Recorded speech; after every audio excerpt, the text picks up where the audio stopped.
Olá, eu, Ângela, a Bianca, a Jaqueline, a Karina e a Letícia vamos abordar o tema chamado popularmente por canelite ou periostite e tecnicamente conhecido por síndrome do estresse tibial medial. Ela é definida como uma dor induzida pelo exercício ao longo da borda tibial póstero-medial, mas principalmente no terço médio, e dor referida à palpação nesta região. Essa é a região póstero-medial da tíbia, e aqui é o terço médio, onde predominantemente tem-se os relatos das dores, mas também pode acometer próximo ao joelho e próximo ao tornozelo. Raramente associa-se a dor na região tibial anterior com a síndrome. Os músculos mais acometidos são o sóleo e os gastrocnêmios lateral e medial. É uma lesão muito comum em atletas de corrida, mas também há relatos em militares e em bailarinas. A fisiopatologia da síndrome é incerta, o que se tem são hipóteses. Durante muito tempo, aceitou-se a hipótese de Detmer, a qual falava que a síndrome seria causada em decorrência da inflamação do periósteo da tíbia, que é essa membrana que envolve o osso. Hoje em dia, o que se defende é a teoria de Dionel e colaboradores, que propuseram que a síndrome estaria relacionada com o estresse ósseo. Ou seja, durante a prática de exercício físico adequada, o osso sofre alguns danos, mas são danos fisiológicos, e através dos osteoblastos e osteoclastos há o remodelamento ósseo. Porém, quando há uma sobrecarga intensa, danos intensos e repetidos, passa a acontecer um desequilíbrio no remodelamento ósseo, onde a atividade osteoclástica estará superior à atividade osteoblástica, e isso vai causar uma diminuição na densidade óssea da tíbia, deixando o osso ainda mais suscetível a lesões. Alguns estudos abordam fatores de risco para o desenvolvimento da canelite. Eles podem ser intrínsecos, que são próprios do indivíduo, como a pronação excessiva. Um estudo em 2004 identificou que os militares que sofriam de canelite, eles apresentavam um tipo de pé mais pronado. Além disso, o aumento da queda do navicular também foi referenciado. O teste para identificação da queda no navicular, ele é realizado medindo-se a distância entre a borda inferior do osso navicular em relação ao solo, e ele vai ser um preditor de pronação do médio pé. É importante pensar na relação inversa que existe entre a queda no navicular e o arco plantar. Então, maior a queda do navicular, menor esse arco. Esses dois fatores vão ser importantes durante a corrida. Então, um arco menor e uma queda maior, ela vai proporcionar uma menor rotação interna da tíbia. Então, diz, que esses indivíduos que tenham essa queda maior e esse arco menor estejam com maior risco de desenvolver a canelite, já que durante, principalmente a corrida, essa rotação interna de tíbia ela vai ser menor, o que não vai favorecer essa dissipação de forças, então vai ocasionar maior carga na própria tíbia. Além disso, essa queda maior do navicular tem relação com a fadiga dos músculos intrínsecos do pé, e exercícios e tratamentos que sejam direcionados ao aumento da rigidez do arco e direcionados também a essa musculatura podem ser benéficos, pensando em prevenção e tratamento da canelite. Outro fator de risco importante é o índice de massa corporal alto. Alguns estudos abordam que o IMC ele é um pobre preditor de gordura corporal, principalmente na população mais acometida pela canelite, como os atletas, militares, bailarinos. Então, eles abordam que ter uma massa maior que a altura ao quadrado já eleva o risco desse indivíduo apresentar canelite, independente se essa massa é maior em quantidade massa magra ou massa gorda.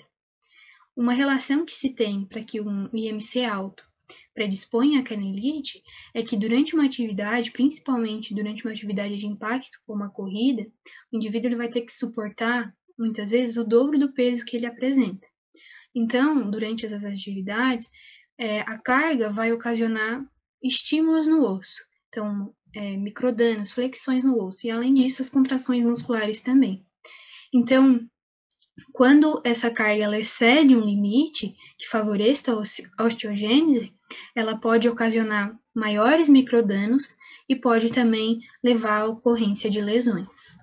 Então, em indivíduos com IMC aumentado, é importante pensar no treinamento, né, que deve ser progressivo, deve ser restringir no início a carga e aumentando gradualmente, para que se permita uma adaptação à carga melhor para a tíbia.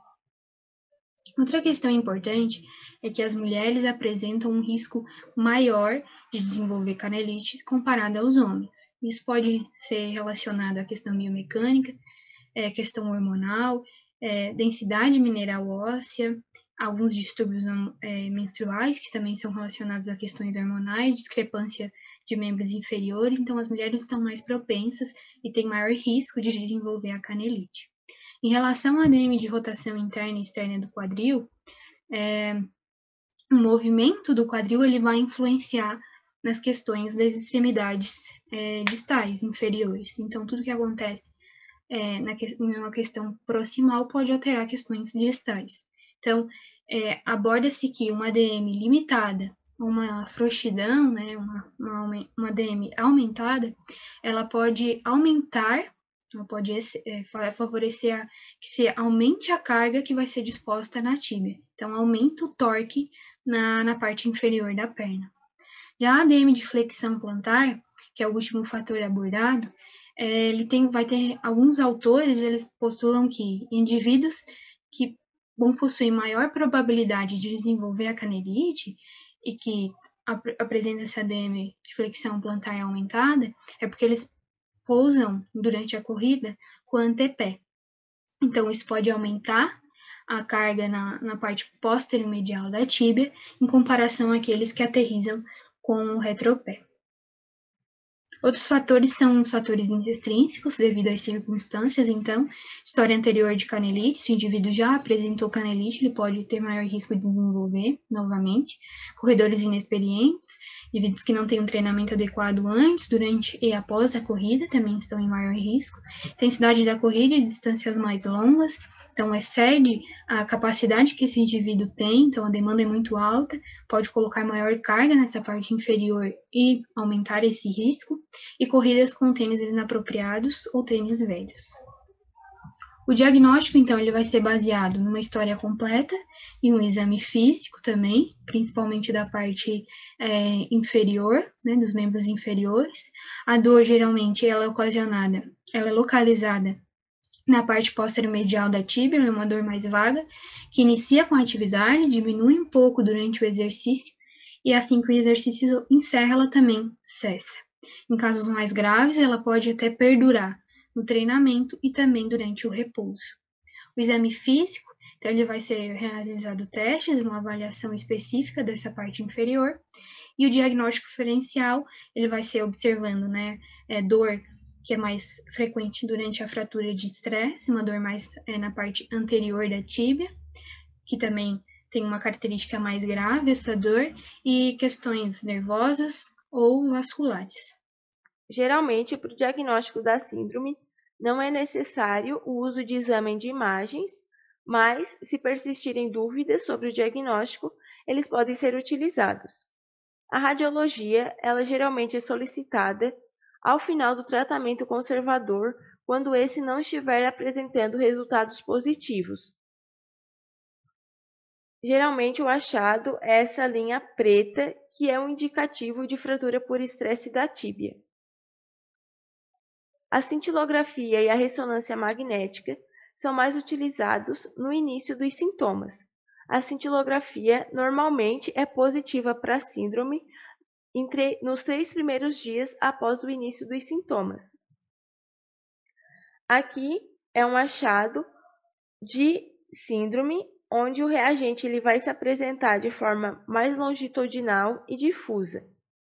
e aqui é um indicativo de fratura, onde o reagente estará mais focado e intenso. A ressonância magnética, ela seria o exame de primeira escolha, por ser uma boa preditora de lesão em tecidos moles, estar mais comumente nos centros de saúde e não expor tanto o paciente à radiação em comparação à cintilografia. Ela gradua a progressão da lesão por estresse da tíbia de 1 a 4, sendo que o primeiro é o edema periostal, que pode progredir para uma fratura por estresse cortical. Na imagem, tem-se uma lesão de um edema periostal moderado e um edema medular, classificando essa lesão de grau 2 ou 3. Bom, vou falar um pouco agora sobre sinais e sintomas. Dentre eles tem a dor, né, que é sentida ao longo da borda póstero-medial da tíbia, geralmente nos terços médio ou distal, sensibilidade óssea, dificuldade de suportar peso no membro afetado, rigidez, sobretudo matutino, febre e calafrios, edema em membro inferior afetado, protuberâncias, nódulos, né, ao longo da tíbia e dificuldade de deambular e realizar exercícios.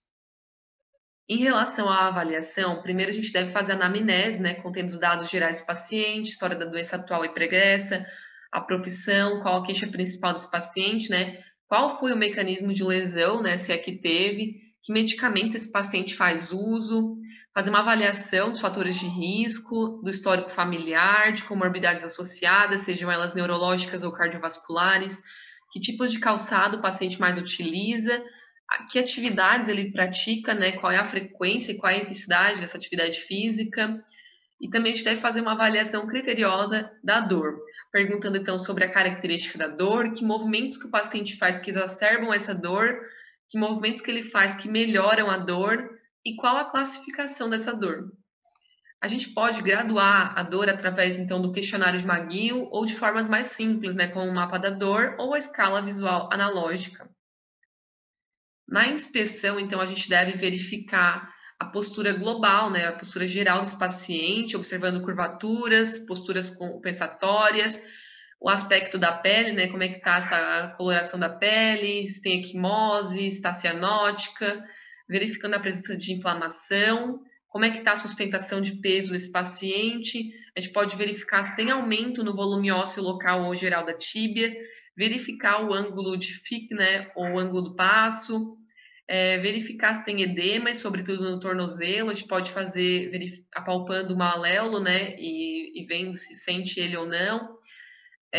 Presença de verrugas e calos, presença de cicatrizes, a gente também deve avaliar os arcos do pé, né, do paciente, e também se tem a presença de deformidades, desvios, lesões, como avaliar, né, o pé equino, cavo, pé plano, como é que está esse retropé e esse antepé do paciente, avaliar se tem alguma anormalidade no joelho, como o joelho varo ou valgo, como também avaliar o quadril, né, ver se tem alguma deformidade, desvio nesse quadril, lesão, verificar o comprimento da perna e comparar bilateralmente, verificar se tem alguma torção tibial, que é avaliada através do teste de torção tibial, que pode ser na posição sentado, verificar o sinal de Kane, né, que é a largura normal entre os tornozelos, que pode indicar edema, perda da integridade, verificar se tem alguma alteração vasomotora, como a perda de pelos em determinada região, varizes, alterações ungueais, e observar, então, que calçado o paciente está utilizando. Em relação ao exame físico, a gente deve verificar os sinais vitais do paciente, como a frequência cardíaca, pressão arterial, fazer uma perimetria, né, do tornozelo, da panturrilha, palpar, né, fazer uma palpação dessa pele, desse tecido mole, desses ossos, dos maléolos, né, para verificar se tem edema. A gente avalia a sensibilidade, né, o fisioterapeuta pode passar a mão na região anterior e posterior da perna do paciente, e posteriormente a gente pode estar avaliando através de pincéis, né, passando um pincel, passando algodão para testar diferentes tipos de sensibilidade. A gente também avalia a integridade dos nervos, principalmente do tibial e safeno, que quando lesionados eles podem levar a uma maior sensibilidade na região medial da perna. E quando o nervo tibial está afetado, a gente tem alguns reflexos que também estarão afetados, como o calcanhar e o tibial posterior. A gente deve avaliar, então, a integridade da marcha, se o paciente realiza todas as fases da marcha, se ele tem alguma dor durante alguma fase, verificar também, olhar, né, os exames complementares desse paciente, raio-x, ressonância magnética, e depois, então, a gente tem que fazer uma avaliação dos movimentos desse paciente. Primeiro, a gente avalia, então, os movimentos ativos, né, inicialmente sem o suporte de peso, e depois, né, caso o paciente se sinta confortável, não tenha tanta dor e tal, a gente pode avaliar com o suporte de peso. Depois, então, a gente tem que fazer a avaliação dos movimentos passivos para testar, né, o end feel dessa articulação, e depois a gente avalia, então, os movimentos isométricos resistidos. Aqui a gente tem algumas condições, né? Se o paciente consegue realizar todos os movimentos com pouca dificuldade, a gente pode fazer um teste especial e uma avaliação funcional nesse paciente. Se tem uma diferença significativa de força entre os lados, é interessante a gente fazer um teste de força muscular, né? Com o intuito comparatório ao longo da terapia, né? Da reabilitação. E se ele tem alguma limitação na ADM, a gente pode fazer, então, goniometria ou testes como o teste do joelho à parede, né? Esse teste na ADM da dorsiflexão. Em relação aos testes especiais, a gente pode fazer o teste da queda do navicular. Esse está relacionado à periostite, né? Como a gente pode ver aqui no videozinho ao lado. E a avaliação funcional, a gente pode fazer o agachamento, subir e descer degraus, correr, né? Que geralmente durante esse movimento da corrida é onde o paciente tem mais dor, né? A gente verifica em qual desses movimentos o paciente mais relata dor para entender, né, como é que se comporta essa dor nesse paciente. E por último, então, a gente faz uma avaliação da qualidade de vida desse paciente e as perspectivas do paciente em relação à reabilitação. A gente pode avaliar a qualidade de vida em diferentes questionários, como, por exemplo, através do SF-36, do Huckel Brief, e também tem a escala funcional de membros inferiores, né, LEFS, que é específica para membros inferiores. Em relação aos objetivos do paciente, a gente tem que verificar, né, qual seria o objetivo desse paciente com a nossa reabilitação. Seria reduzir o quadro álgico? Seria ter um retorno do paciente ao esporte? Para, então, contemplar os objetivos desse paciente e auxiliá-los da melhor forma. Bom, o tratamento da periostite é principalmente conservador. Em casos de falhas das intervenções a serem abordadas a seguir, deve-se realizar a fasciotomia. No entanto, há evidências limitadas que apoiam as intervenções existentes para o tratamento da periostite. Sendo assim, o tratamento ele deve ser baseado em um programa de reabilitação multimodal e não somente uma conduta específica em si. Assim, durante a fase aguda do tratamento da periostite, os objetivos eles devem concentrar-se na redução do quadro álgico e no controle da inflamação. E para atingir tais objetivos, é necessário realizar a educação do paciente em relação à periostite, como também explicar a importante relação da periostite com o gerenciamento da carga e volume de treino. Além disso, devemos entender as expectativas do paciente em relação ao tratamento, pois a maioria dos estudos indicam repouso durante a fase aguda. No entanto, para atletas, um descanso prolongado ele não é ideal. Assim, indica um repouso relativo, variando de paciente para paciente, e dependendo dos sintomas e da gravidade, a interrupção do esporte pode variar de 2 a 6 semanas. Então, além disso, na fase aguda, além da interrupção do esporte momentaneamente, podemos aplicar o método PRICE, que significa proteção, repouso, gelo, compressão e elevação. Aqui tem uma imagem ilustrando este método.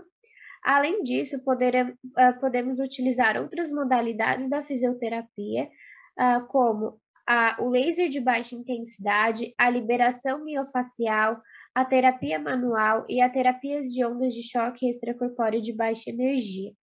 No entanto, os efeitos dessas intervenções, segundo as evidências, não são superiores às outras opções de tratamento.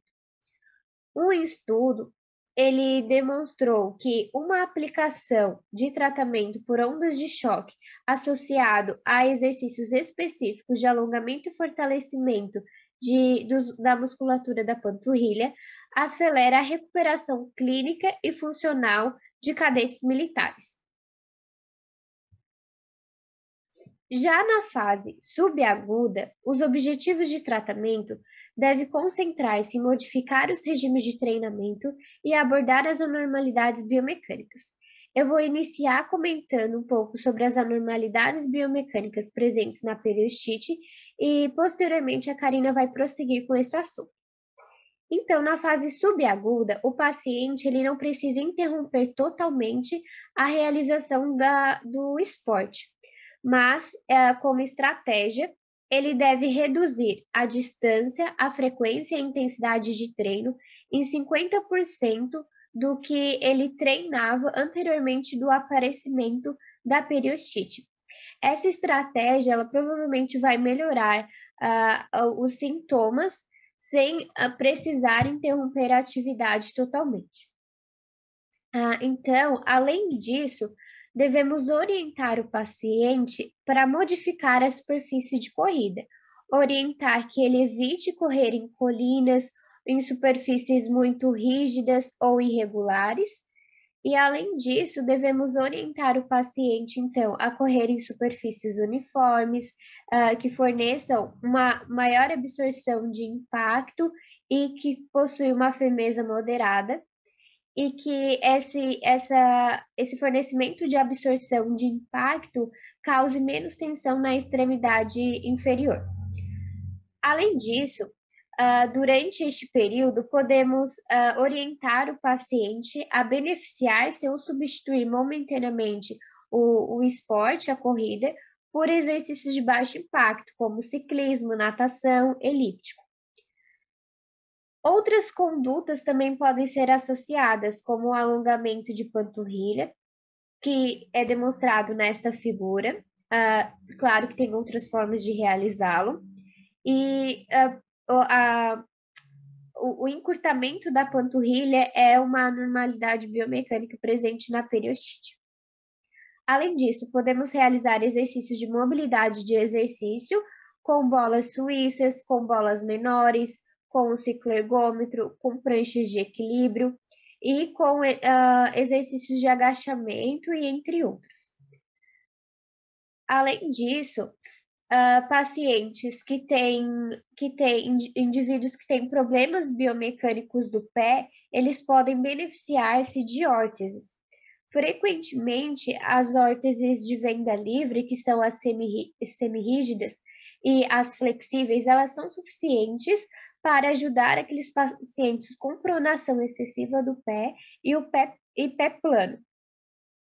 Já aqueles pacientes com mau alinhamento do pé devido a deformidades, anormalidades do antepé ou retropé, eles podem beneficiar-se de órteses customizadas. Um estudo demonstrou que órteses de suporte de arco pode ser uma ferramenta eficaz para normalizar os padrões de distribuição da pressão do pé durante a corrida, indicando potencial para tratar e prevenir a periostite. Além disso, outro estudo ele demonstrou o benefício da utilização de órteses associado a alongamentos da panturrilha para o tratamento da periostite. Nessa última fase do programa de reabilitação, ainda será abordado com o paciente a importância do volume de treino e do gerenciamento de carga. Porém, aqui, a diferença é que será feito com o paciente uma exposição gradativa à demanda das atividades físicas e não mais uma redução do volume de carga. Porque os atletas com periostite, eles são sensíveis à carga, ou seja, quando eles realizam algumas atividades acima da sua capacidade de receber aquela carga, eles podem vir a desenvolver dor e lesão. Portanto, a exposição gradual ela é uma boa estratégia de gerenciamento de carga. Além disso, embora a periostite seja considerada uma síndrome de dor clínica, muitos estudos que ainda têm evidência limitada mostram que ela é uma lesão por sobrecarga óssea. E alguns estudos sugerem que as atividades de carga melhoram a remodelação óssea, então fazendo mais sentido ainda essa exposição adequada à capacidade do paciente. Outra parte importante dessa fase da reabilitação é o fortalecimento muscular, principalmente de gastrocnêmio isquímico, musculatura intrínseca do pé e glúteo máximo e quadríceps. A importância de fortalecer gastrocnêmio sólido é pela questão de absorção do impacto. Muitos estudos eles mostram que uma baixa força muscular de gastrocnêmio sólido podem causar aumento da exposição da tíbia a essa sobrecarga, podendo gerar periostite, e por isso deve-se fortalecer essa musculatura para que esses músculos possam ser capazes de auxiliar na absorção do impacto. É importante também trabalhar a musculatura intrínseca do pé, por esse mesmo objetivo de auxiliar nessa absorção do impacto, não transferindo esse impacto todo para a tíbia, e fortalecimento de glúteo máximo e quadríceps.